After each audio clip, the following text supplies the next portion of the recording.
नमस्कार, मी संजय वैशंपायन. KTV मराठीच्या कोकण वार्तामध्ये आपलं स्वागत. प्रथम एक नजर आजच्या ठळक घडामोडींवर. रत्नागिरीत शिवसेनेच्या सत्ता स्थापनेला वेग. नव्या पदाधिकाऱ्यांची पालकमंत्री उदय सामंत यांनी केली घोषणा. रत्नागिरी नगर परिषद हद्दीत मालमत्ता कर वाढणार. नवीन सेवा करांना मंजुरी. रत्नागिरीत धनेश संवर्धनाचा संदेश. जंगलचा शेतकरी वाचवा. पक्षमित्र संमेलनात आवाहन. आणि महावितरणच्या नव्या धोरणामुळे PM सूर्यघर योजनेतील 60% जास्त ग्राहक होणार प्रभावित. रत्नागिरी सोलर असोसिएशनचा विरोध.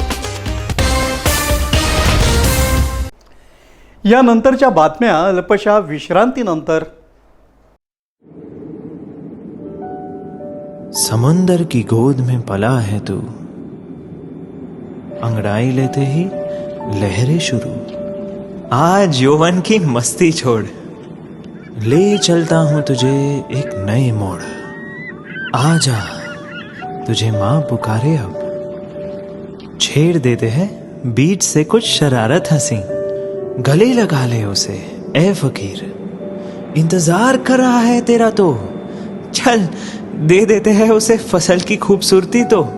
आजा तुझे माँ पुकारे अब, मीलों आगे चलना है हमें. सिर्फ फसल नहीं, तेरे स्पर्श की चाह में बैठे हैं शहरों में भी कहीं. उनके मुख पे भी लानी है मुस्कान, उन्हें भी देनी है एक नई पहचान. आजा तुझे माँ पुकारे अब. फिनोलेक्स पाइप्स पहुंचाए पानी को अपनी माँ के पास. आणि आता पाहूया बातम्या विस्तारानं. शिवसेनेला रत्नागिरी जिल्ह्यात मोठं यश मिळाल्यानंतर सत्ता स्थापनेच्या हालचालींना वेग आला आहे. जयेश मंगल पार्क इथं आयोजित विशेष बैठकीत पालकमंत्री उदय सामंत यांनी जिल्हा परिषद आणि पंचायत समितीसाठी नव्या पदाधिकाऱ्यांची घोषणा केली. रत्नागिरी जिल्हा परिषद आणि रत्नागिरी जिल्ह्यातल्या सगळ्या पंचायत समिती त्याच्यामध्ये 100% यश हे शिवसेना आणि महायुतीला मिळालेलं आहे. आज 41 सदस्य रत्नागिरी जिल्हा परिषदेचे उपस्थित होते आणि त्याच्यामध्ये माननीय एकनाथ शिंदे साहेबांच्या आदेशानुसार गटनेते म्हणून विलास साळके आणि जिल्हा परिषदेचे मुख्य प्रतोद म्हणून महेश माप या दोघांची निवड झालेली आहे. तसेच पंचायत समितीचे गटनेते आणि मुख्य प्रतोद यांच्या देखील निवडी झालेल्या आहेत. या निवडी 1.25 वर्षासाठी असतील. जिल्हा परिषद अध्यक्ष असतील, उपाध्यक्ष असतील, पंचायत समितीचे सभापती आणि उपसभापती यांच्या निवड नंतर एकनाथ शिंदे साहेब करतील, पण त्यांचा कालावधी देखील 1.25 वर्षच असणार आहे. जिल्हा परिषदेच्या गटनेतेपदी विलास चाळके यांची तर मुख्य प्रतोद म्हणून बाबू म्हाप यांची निवड करण्यात आल्याचं सामंत यांनी जाहीर केलं. यावेळी त्यांनी पदाधिकाऱ्यांसाठी 1.25 वर्षाचा कार्यकाळ निश्चित करण्यात आल्याचं सांगितलं. 1.25 वर्ष पूर्ण झाल्यानंतर सर्वांनी स्वेच्छेनं राजीनामे देऊन इतर कार्यकर्त्यांनाही संधी द्यावी असं आवाहन त्यांनी केलं.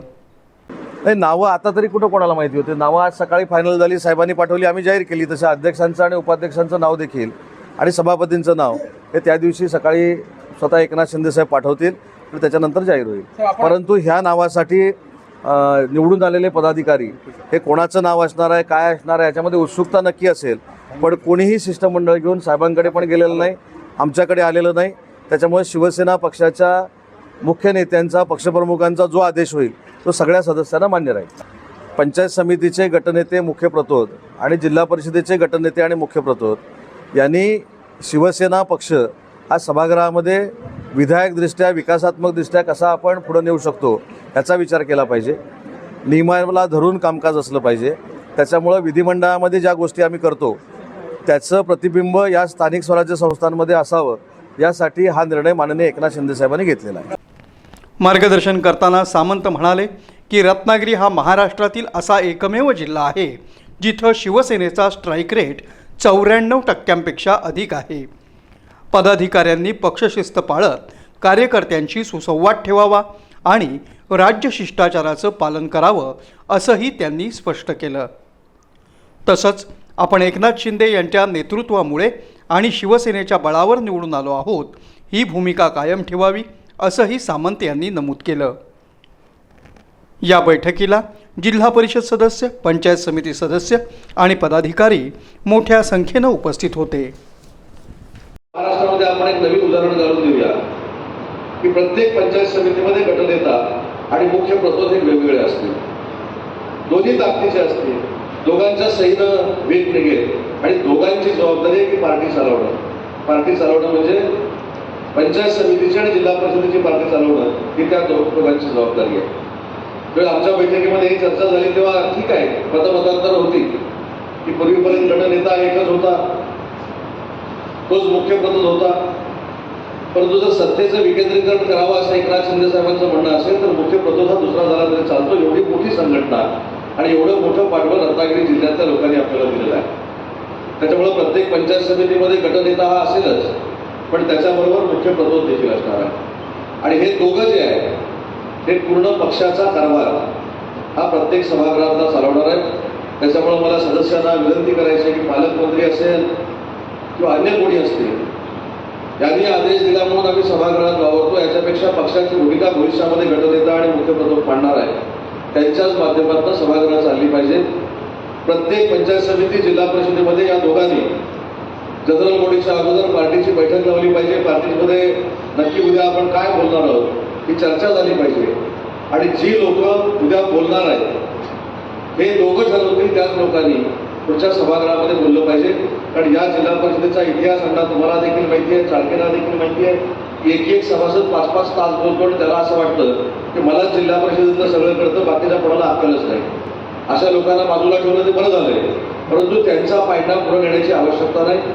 जिल्ह्याच्या विकासासाठी तुम्हाला जे काही जनरल बॉडीमध्ये बोलायचं असेल, स्थायी समितीमध्ये बोलायचं असेल, जलव्यवस्थापनामध्ये बोलायचं असेल, तो आपला मतदारसंघ, आपला तालुका आणि आपला जिल्हा याच्यावर बोललं की मला असं वाटतं की ज्या उद्देशाने लोकांनी तुम्हाला निवडून पाठवलंय, मतदारांनी निवडून पाठवलंय, हे त्यांना देखील समाधान वाटेल.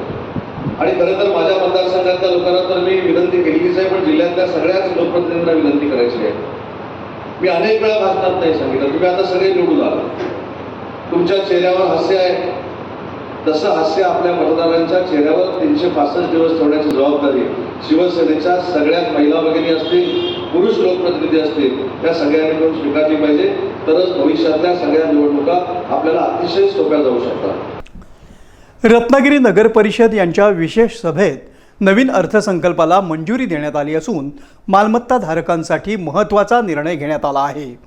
शासनाच्या निर्देशानुसार स्वच्छता, दिवाबत्ती आणि अग्निशमन या 3 सेवा करांचा समावेश करण्यात आला असून यामुळे मालमत्ता करात लक्षणीय वाढ होण्याची शक्यता आहे.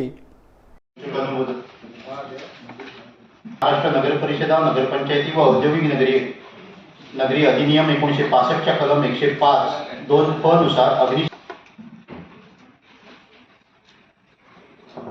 अग्निशमन पथक सेवा चालवण्यासाठी ज्यात अग्निशमन अधिकारी, कर्मचारी यांचे वेतन, भत्ते आणि इतर अग्निशमन साहित्य खरेदी करण्याचा खर्च भागवण्यासाठी शासनाच्या पत्रानुसार अग्निशमन कर लागू करण्याबाबत नगरपालिकांना आवश्यक निधी उपलब्ध व्हावा म्हणून महाराष्ट्र नगर परिषदा, नगरपंचायती व औद्योगिक नगरी अधिनियम 1965 चे कलम 105 पोट कलम 2 मध्ये एकत्रित मालमत्ता करात अग्निशमन कर हा कर फ नव्याने समाविष्ट करण्यात आला असून तशी सन 1992 पासून तरतूद करण्यात आली आहे. रत्नागिरी नगर परिषदेच्या एकत्रित मालमत्ता करात अग्निशमन कर आकारला जात नाही, तरी तो आकारणे आवश्यक आहे. त्यामुळे नगरपालिकेच्या उत्पन्नात वाढ होईल. तरी सदर कर मालमत्ता कराच्या 2% लागू करून त्याद्वारे प्राप्त होणाऱ्या उत्पन्नातून सर्व आवश्यक उपकरणांसह सुसज्ज अग्निशमन दल उभे करण्यास मदत होईल. तरी तर 2026-27 आर्थिक वर्षासाठी अग्निशमन कर मालमत्ता कराच्या 2% बिलामध्ये समावेश करण्यासाठी या सभेची मंजुरी आवश्यक आहे. या निर्णयास्तव त्याला सगळ्यांनी सहकार्य करायचं आहे अशी विनंती मी आपणा सगळ्यांना करते. आणि हा शहर विकासाचा जो आराखडा आहे ही निरंतर प्रक्रिया, या सर्व प्रक्रियांचे महत्त्वपूर्ण घटक या 2026-27च्या अर्थसंकल्प चर्चेसाठी आणि मंजुरीसाठी सभागृहामध्ये आपण सादर करत आहोत. रत्नागिरी नगर परिषदेच्या सन 2026-27च्या अर्थसंकल्पाला व 2025-26च्या सुधारित अर्थसंकल्पाला मंजुरी देण्याबाबत या संदर्भात रत्नागिरी इथं नगर परिषदेच्या सभागृहात विशेष सभेचं आयोजन करण्यात आलं होतं। सभेला नगराध्यक्ष शिल्पाताई सुर्वे, मुख्याधिकारी वैभव गारवे, उपनगराध्यक्ष समीर तिवरेकर यांच्यासह विविध खात्यांचे सभापती आणि नगरसेवक उपस्थित होते। यावेळी उपनगराध्यक्ष समीर तिवरेकर, नगरसेवक सोहेल मुकादम आणि नगरसेवक केतन शेटे यांनी कर वाढीबाबत आपापली भूमिका मांडली।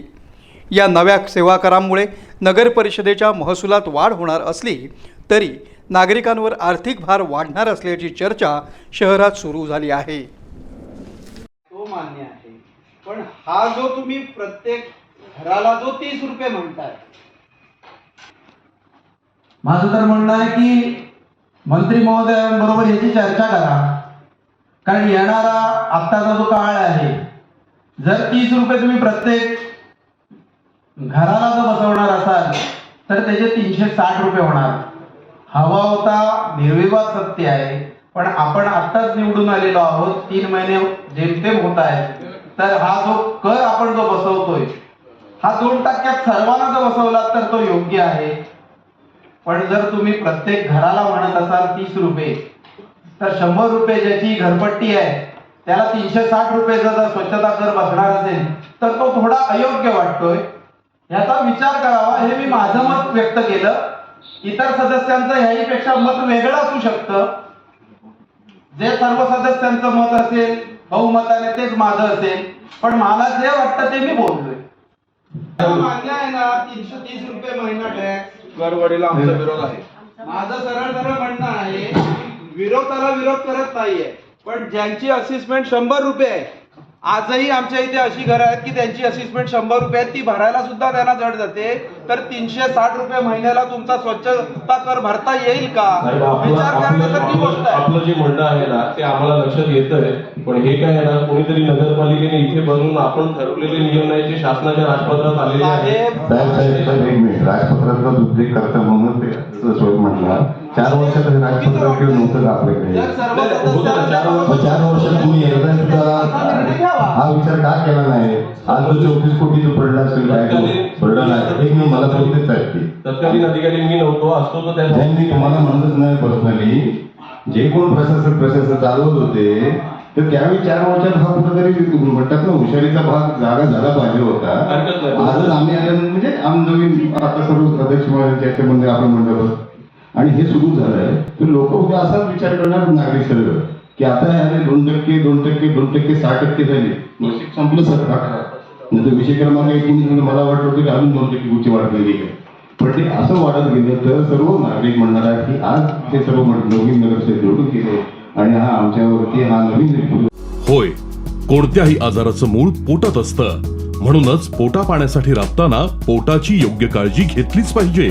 त्यासाठीच सुसज्ज आहे कोल्हापुरातील पोट विकारावरील सुपर स्पेशालिटी हॉस्पिटल अंतरंग हॉस्पिटल। लिव्हर, स्वादुपिंडाचे क्लिष्ट आजार, पित्ताशयातील खडे, कावीळ, अल्सर, लहान किंवा मोठ्या आतड्याचे आजार, जुलाब, बद्धकोष्ठता, कोलायटिस, कॅन्सर, रक्ताच्या उलट्या, मूळव्याध, भगेंद्र, पोटाशी निगडीत सर्व आजार आणि विकारांवर होतात अत्याधुनिक तंत्रज्ञानातून परिपूर्ण उपचार। सर्व प्रकारच्या अत्याधुनिक endoscopy, ERCP, enteroscopy, spy glass laparoscopy, lithotripsy यासह आवश्यकतेनुसार सर्व प्रकारच्या शस्त्रक्रिया होतात अंतरंग हॉस्पिटलमध्ये। 38 वर्षांपासून पोटाच्या सर्व विकारांवरील पश्चिम महाराष्ट्रातील विश्वासार्ह सुपर स्पेशालिटी हॉस्पिटल अंतरंग हॉस्पिटल, महावीर कॉलेज जवळ न्यू पॅलेस रोड, कोल्हापूर। आता सकाळी आणि संध्याकाळी दोन्ही वेळेस OPD सुरू असते। कॅन्सर हा गंभीर आजार आहे, जीवघेणा आहे, पण त्याला रोखता येऊ शकतं। लवकर निदान आणि वेळेवर उपचार केल्यास कॅन्सरवर मात करता येऊ शकते। आता कोल्हापुरात सुरू झाली आहे कॅन्सर डे केअर सुविधा। अनुभवी आणि नामांकित कर्करोग तज्ञ डॉक्टर अक्षय शिवचंद यांचे क्युरा लाईफ कॅन्सर सेंटर। कॅन्सरसाठी आवश्यक किमोथेरपी, टार्गेटेड थेरपी, इम्युनोथेरपी आणि अन्य उपचार मिळतात या डे केअर सेंटर मधून। रुग्णांचे मानसिक स्वास्थ्य राखणे हे महत्त्वाचे मानून कॅन्सर रुग्णांसाठी सर्वोत्तम वैद्यकीय उपचार मिळण्याचे ठिकाण म्हणजे Cura life cancer centre. Rajarampuri 8वी गल्ली, पहिला मजला, बँक ऑफ बडोदाच्या वर, कोल्हापूर। फोन 902861 0470। विश्रांतीनंतर पुन्हा आपलं स्वागत। रत्नागिरी इथं ऑल इंडिया रिन्युएबल एनर्जी असोसिएशनचे वसीम नाईक यांनी आरोप केला की महावितरणच्या नव्या नियमांमुळे PM सूर्यघर योजनेतील निवासी ग्राहकांना मोठा फटका बसणार आहे. नमस्कार, माझं नाव वसीम रझी अजीज नाईक. मी एरिया जी असोसिएशन आहे, all India renewable energy association, याचे आम्ही सगळे मेंबर आहोत.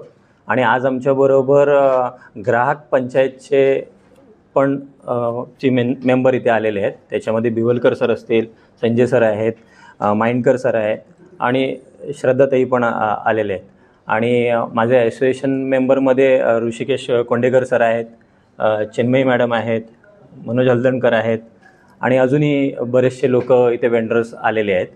तर आजचा मुद्दा असा होता की डिस्कॉमने काही अचानकपणे 13 तारखेला काही बदल केलेत. तर त्याविषयी माहिती देण्यासाठी आम्ही इथे आलेलो आहे.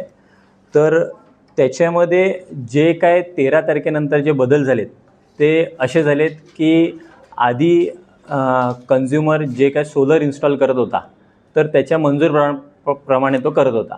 पण आता अचानक पोर्टलवर गेल्या 12 महिन्याचा तो त्यांचा जो ॲव्हरेज युनिट कन्झम्पशन आहे त्याच्यावर त्यांनी लॉकिंग लावलं आहे.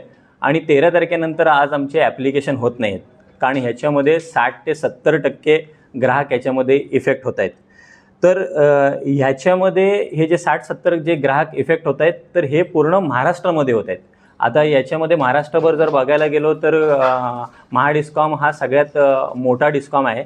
आणि असे जे अचानकपणे हे जे बदल आहेत हे कुठेतरी कायद्याचे अगेन्स्ट आहेत. म्हणजे MERCचं जे काही रेग्युलेशन आहे किंवा महाराष्ट्र इलेक्ट्रिसिटी ॲक्ट, जे इलेक्ट्रिसिटी ॲक्ट 2003 जे आहे त्याच्या अगेन्स्ट आहे.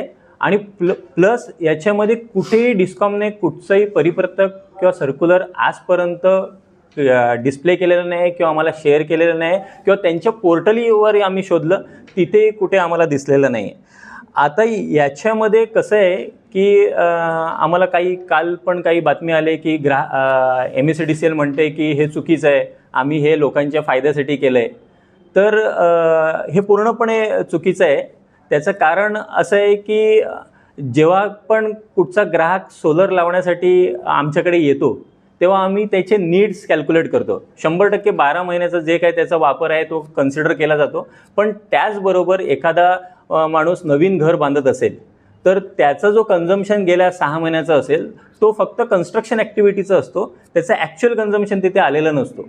त्याचबरोबर कोणाच्या घरी लग्न असेल, कोण AC लावत असेल, कोण इलेक्ट्रिकल इक्विपमेंट काय घेत असेल. आज EVचा जमाना आहे, लोक बाईक घेत आहेत, कार इलेक्ट्रिक घेत आहेत. तर ह्याचं कन्झम्पशन कुठेतरी त्या बिलामध्ये आलेलं नसतो. तर ते जेव्हा माणूस सोलर लावायचा विचार करतो तेव्हा तो काय म्हणतो की आता मी थोडंसं फ्रीडम घेईन, सोलर लावतोयच, 3 किलोवॅटपर्यंत सबसिडीसुद्धा आहे, तर थोडंसं आपण त्याचा बेनिफिट घेऊया आणि कुठेतरी सोलर ह्या सगळ्या गोष्टींचा विचार करून आपण तो लावूया. पण आता तोही हक्क डिस्कॉमने महावितरणने त्यांच्याकडनं काढून घेतलेला आहे. महावितरणच्या नव्या नियमांनुसार सौर ऊर्जा क्षमतेची मर्यादा मागील 12 महिन्यांच्या सरासरी वीज वापरावर ठरणार आहे. त्यामुळे नवीन घर बांधणारे किंवा नवीन वीज उपकरणे घेणारे ग्राहक इच्छित क्षमतेची सौर व्यवस्था बसवू शकणार नाहीत असा दावा करण्यात आला आहे. तर all India renewable energy association तर्फे आम्ही रत्नागिरीच्या वतीने MECDCLना आवाहन करतो की हे जे काय त्यांनी बदल 13 तारखेला कोणालाही न सांगता जे काय डिस्कॉमच्या पोर्टलमध्ये बदल केलेत ते त्याने 2 दिवसाच्या आत मागे घ्यावं. नाहीतर अन्यथा आमच्याबरोबर आत्ता ऑल ओव्हर महाराष्ट्रामध्ये 215-216 असोसिएशन अटॅच झालेले आहेत. तर आम्ही याच्यावरती शांत बसणार नाही. कुठे ना कुठे आम्ही पिटिशन दाखल करायची सुद्धा आम्ही तयारी केलेली आहे आणि ते मंगळवारपर्यंत आम्ही रस्त्यावर पण उतरायचं प्रयत्न करणार आहोत. तर हे MECDCLने लवकरात लवकर ते मागे घ्यावं. जय हिंद. तर याच्यामध्ये अजून एक विषय महत्त्वाचा म्हणजे सोसायटीज आहेत. सोसायटीजमध्ये मल्टिपल विंग्स असतात. मल्टिपल विंग्समध्ये त्यांचे मल्टिपल मीटर्स असतात. तर आम्ही असं करत होतो की वेगवेगळे प्लांट लावण्याच्या ऐवजी एकाच विंगवरती आपण मोठा प्लांट लावायचा आणि त्याची एनर्जी तिन्ही विंग्सना द्यायची. परंतु आता काय झालं की 3 वेगवेगळे मीटर असल्यामुळे 3 वेगवेगळे कन्झम्पशन झाले आणि 12 महिन्याचं कन्झम्पशनचा कॅप असल्यामुळे आपण मोठा प्लांट एका ठिकाणी लावू शकत नाही. आणि मग 3 वेगवेगळे प्लांट लावण्यासाठीचा खर्च हा एका प्लांटपेक्षा जास्त आहे. सो हे अल्टिमेटली कन्झ्युमर एंडला पण हे त्रासदायक आहे, कारण का त्याच्या खिशातनं जास्त पैसे त्याच्यात टाकायला लागणार आहेत. त्याचा पेबॅक अल्टिमेटली लांब जाणार आहे. संबंधी महावितरण ही एक कंपनी झाली. अशा 56 डिस्कॉम महाराष्ट्रामध्ये आहेत आणि वीज कायदा 2003 जो निर्माण झालेला आहे त्याला या सगळ्या कंपन्या बांधील आहेत. त्यामुळे या अनुषंगाने जे जे प्रश्न असतील ते सोडवण्यासाठी ग्राहक पंचायतीच्या वतीनं जी मदत मिळेल आवश्यक असेल ती सर्व मदत आम्ही ग्राहकाला करू. परंतु या ह्याच्यामध्ये तरतूद अशी आहे की पंचायत म्हणून आम्ही सामुदायिक तक्रार करू शकत नाही. ही तक्रार प्रत्येक ग्राहकानं इंडिव्हिज्युअल करायला पाहिजे. तर त्यासाठी ग्राहकांनी आपल्या तक्रारी कराव्यात. त्यांनी कंझ्युमर पर्सनल लेजर घेऊन ग्राहक मंचाकडे जावं आणि मग जे काही 2-4 निकाल लागतील त्याच्या आधारावरती महावितरणला आपल्याला एक विनंती करता येईल ग्राहक पंचायत म्हणून की बाबा अशा प्रकारचे निकाल लागलेले आहेत, तुम्ही ग्राहकांना आणखीन सगळ्यांना मंचामध्ये जायला लावण्याऐवजी याचा इफेक्ट सगळ्यांना त्या पद्धतीने द्यावा म्हणून. दरमहा सुमारे 50,000 घरं सौर ऊर्जा स्वीकारत असताना या बदलामुळे हाऊसिंग सोसायट्यांनाही अडचणीत येण्याची शक्यता व्यक्त केली जात आहे. ऋषिकेश कोंडेकर यांनी हा बदल ग्राहकांसाठी तोट्याचा ठरणार असल्याचं म्हटलं आहे. तर महावितरणनं केलेला हा बदल ग्राहकांसाठी तोट्याचा आणि महावितरणसाठी फायद्याचा असल्याचं सांगितलं आहे. यावेळी चिन्मयी मेस्त्री, मनोज हळदणकर, सैफान फोंडू तसंच ग्राहक पंचायतीतर्फे संजय वैशंपायन, श्री जयंत बिवलकर, माइंडकर, श्रद्धा कळंबटे, शाकिब नाईक, श्री पेटकर, शैलेश मंजले आणि इतर मान्यवर उपस्थित होते. रत्नागिरीत वन विभागाच्या वतीनं आयोजित पक्षीमित्र संमेलनात धनेश पक्ष्यांच्या संवर्धनावर भर देण्यात आला. सह्याद्री संकल्प सोसायटीचे कार्यकारी संचालक प्रतीक मोरे यांनी जंगलचा शेतकरी या विषयावर सखोल मार्गदर्शन केलं. Hornbill and Indian grey hornbill, त्यातला ग्रेट हॉर्नबिल हा व्हल्नरेबल आहे आणि मलाबार ग्रे सुद्धा व्हल्नरेबल आहे. त्याचबरोबर हे हॉर्नबिल एंडेमिक टू वेस्टर्न घाट आहेत, ते म्हणजे मलाबार ग्रे हॉर्नबिल आणि मलाबार पाईड हॉर्नबिल. त्यांच्या नावामध्येच मलाबार म्हणजे केरळ किंवा कोकण रिजन. सो हे 2 एंडेमिक टू वेस्टर्न घाट्स आहेत. आणि इंडियन ग्रे हॉर्नबिल मात्र संपूर्ण भारतामध्ये आढळून येतो बऱ्यापैकी संख्येनं आणि हल्ली तर असं झालंय की तो शहरांमध्ये जास्त आढळतो आणि आपल्या सारख्या रिच हॅबिटॅटमध्ये आढळत नाही. लिनिएज आहे ती संपूर्ण नॉर्थ ईस्टमध्ये आढळते. त्यातले बरेचसे हॉर्नबिल आपण बघितलेले सुद्धा नसावेत. त्यामध्ये रुफस neck hornbill, wreath hornbill, oriental pied hornbill हा बऱ्यापैकी नॉर्दर्न भागामध्ये सुद्धा आढळून येतो, ऑस्टिन ब्राऊन हॉर्नबिल आणि शेवटचा मगाशी मी म्हटलं तो फक्त नारकोंडा या आयलंडवरती आढळणारा नारकोंडम हॉर्नबिल. सो ह्या 9 हॉर्नबिलच्या प्रजाती भारतामध्ये आढळून येतात आणि त्यापैकी 4 ह्या रत्नागिरी जिल्ह्यात आढळतात की ज्या वरती आहेत.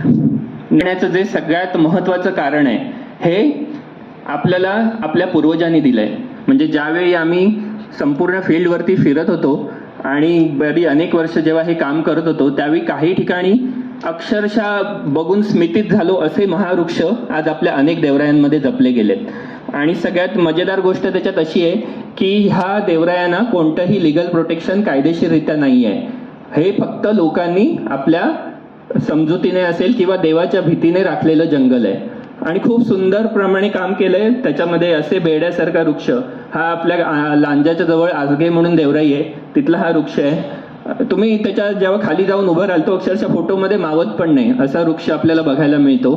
किंवा अनेक ठिकाणी अँटिअरिस टॉक्सिकारिया, ज्याला चांदफळ असं म्हटलं जातं, चांदकुडा म्हटलं जातं, त्याच्या नावाचे जे फोट ठेवण्याचं कारणच ते की त्या झाडाकडे बघताना चंद्र जवळ दिसेल पण त्याची कॅनोपी दिसत नाही. भारतात एकूण 9 प्रकारचे धनेश आढळतात. त्यापैकी 4 प्रजाती पश्चिम घाटात विशेषतः रत्नागिरी परिसरात आढळतात. धनेश पक्षी जंगलाच्या पुनरुत्पादनासाठी महत्त्वाची भूमिका बजावत असल्यानं त्याचं संवर्धन अत्यंत गरजेचं असल्याचं प्रतीक मोरे यांनी सांगितलं. धनेश हा पक्षी केवळ आफ्रिका आणि आशिया या 2 खंडांमध्ये आढळतो. आफ्रिकेत जमिनीवर राहणारे तर आशियात झाडांवर राहणारे धनेश आढळतात. अंदमानातील नारकोडम हॉर्नबिल ही एक विशेष प्रजाती असल्याचंही त्यांनी नमूद केलं. जंगलाचं आरोग्य तपासण्यासाठी धनेशाची संख्या महत्त्वाची मानली जाते. त्यामुळे कृत्रिम निवासस्थान उभारणी, अधिवास पुनर्संचयन आणि सामाजिक सहभागातून संवर्धन करणं आवश्यक असल्याचं आवाहन यावेळी करण्यात आलं. यावेळी विराज आठले यांनी रत्नागिरीतील सागरी आणि स्थलांतरित पक्ष्यांबाबत माहिती दिली, तर निकिता शिंदे यांनी स्थानिक पक्षी विविधतेवर सादरीकरण केलं. या कार्यक्रमाला वन विभागाचे वरिष्ठ अधिकारी, पक्षीतज्ञ आणि राज्यभरातील पक्षीमित्र मोठ्या संख्येनं उपस्थित होते. जंगलाचं आरोग्य टिकवायचं असेल तर धनेशाचं संरक्षण आवश्यक, हा संदेश या संमेलनातून देण्यात आला. पुन्हा एक नजर आजच्या ठळक घडामोडींवर. रत्नागिरीत शिवसेनेच्या सत्ता स्थापनेला वेग, नव्या पदाधिकाऱ्यांची पालकमंत्री उदय सामंत यांनी केली घोषणा. रत्नागिरी नगर परिषद हद्दीत मालमत्ता कर वाढणार, नवीन सेवा करांना मंजुरी. रत्नागिरीत धनेश संवर्धनाचा संदेश, जंगलचा शेतकरी वाचवा, पक्षीमित्र संमेलनात आवाहन. आणि महावितरणच्या नव्या धोरणामुळे PM सूर्यघर योजनेतील 60% जास्त ग्राहक होणार प्रभावित, रत्नागिरी सोलर असोसिएशनचा विरोध. याबरोबरच आजचं हे बातमीपत्र संपलं. पुन्हा भेटूया पुढील बातमीपत्रात. तोपर्यंत नमस्कार.